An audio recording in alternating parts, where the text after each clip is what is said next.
This is an issue that is not partisan at all. This is an issue that cuts to the core of who we are as a nation. Manufacturing is part of our DNA.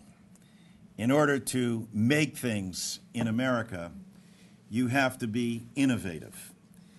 In order to be innovative, you have to make the investment in research and development.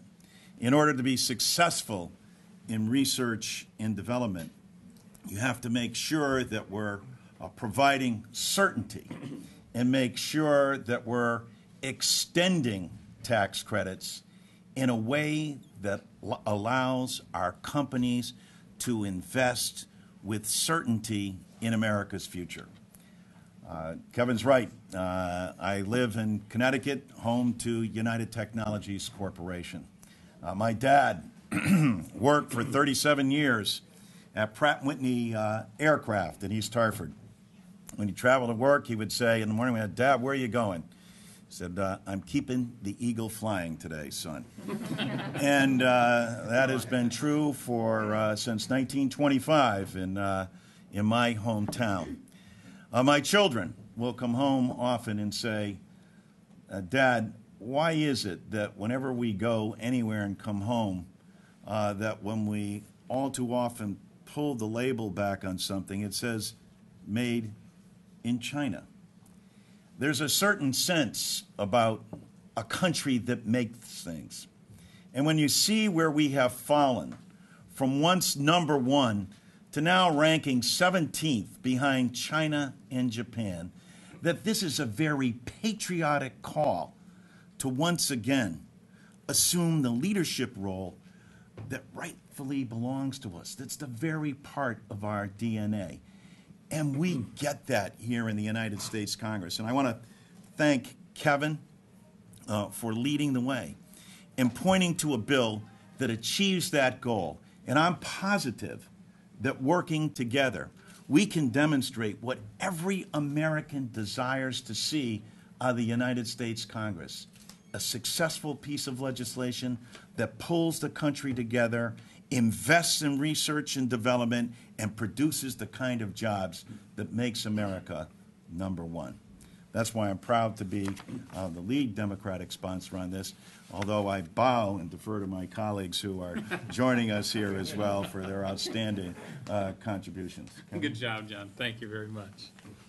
You heard me say earlier that we keep the eagle flying there, but it's not only Pratt & Whitney, it's not only Sikorsky and Hamilton Standard, not only UT Power, fuel cell technology, not only elevators, but also geothermal, and the commitment to this company to science, physics, and technology is incredible and only superseded by their desire to make sure that everybody in their employee, blue and white collar, goes on to get further their education, and they pay for it for free. That is commitment. Leading all of those resources and being in the position to coordinate United Technologies research and development over all the company's various important breakthroughs is Dr. Michael McQuaid. Thank you and good morning, Congressman Larson, our own eagle who has done so much to help us understand where this company can go and where this country should go. Chairman Brady, Congressman Paulson, Congresswoman Eshoo, Congresswoman Mitsui, Congressman McCall, let me thank all of you not only for participating today, but for your leadership on what we think is a very important issue. And I'll say very clearly at the beginning, UTC strongly supports the American Research and Competitiveness Act of 2011.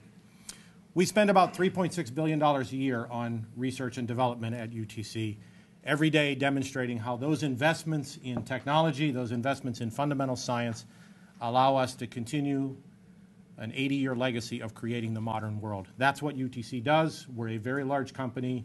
To be successful, we have to do all the things big companies do, like operations and marketing and finance and all of those kind of things. But at the end, we win where we win because of the investments we make in technology. That's how we compete.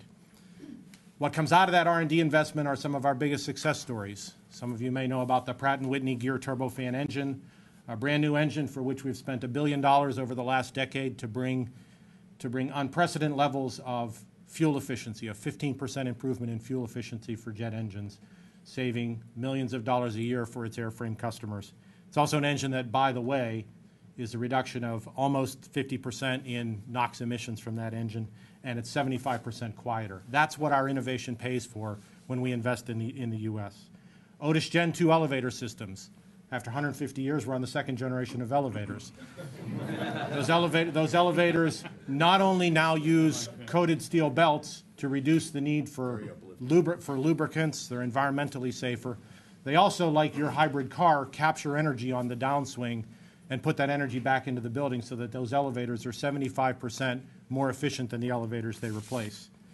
Carrier CO2 refrigerant systems, environmentally benign refrigerant systems that are quieter, reduce emissions, and are more energy efficient for our hypermarket, supermarket customers. And as Congressman Larson mentioned, 50 years of investments in fuel cell technologies. Every U.S. space vehicle from the Gemini days took UTC power fuel cells into orbit, and we're coming up on the end of that legacy with the retirement of the space shuttle. But that investment is an investment in America in technology.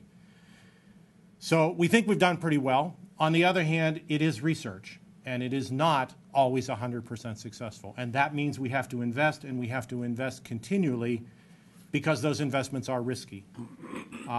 And we know that to be successful as a global company, we have to invest. That's how we compete. The United States has created, over the last 100 years, the world's most incredible innovation ecosystem.